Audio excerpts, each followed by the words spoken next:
সমুদ্রের পাড়ে একটি কাঁকড়া হাঁটতেছিল। ও পিছনে তাকিয়ে একটু পরপর দেখতেছিল ওর পায়ের ছাপগুলো। ও দেখলো পা দিয়ে খুব বড় একটি লাইন তৈরি করে ফেলেছে। এটি দেখে কাঁকড়া তো মনে মনে অনেক খুশি, আমি কত বড় লাইন তৈরি করে ফেললাম আমার পায়ের ছাপ দিয়ে।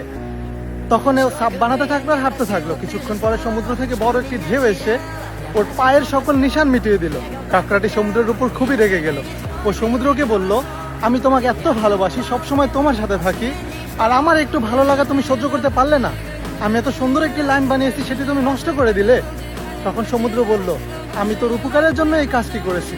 আমি দেখতে পাচ্ছিলাম তোর পিছন থেকে একজন শিকারী আসতেছে, যে তোর এই পায়ের নিশানা ফলো করেই তোর দিকে আগাচ্ছিল। যদি আমি এটি না মিটিয়ে দিতাম তাহলে শিকারী এসে তোকে ধরে ফেলতো। তাই আমি তোর পায়ের নিশানাগুলো মিটিয়ে দিছি, যাতে ওই শিকারী তোকে খুঁজে না পায়। একবার ভেবে দেখুন, সমুদ্র যদি এই কথাগুলো তাকে না বলতো তাহলে কাঁকড়া সবসময় সমুদ্রকে ভুল বুঝে যেত।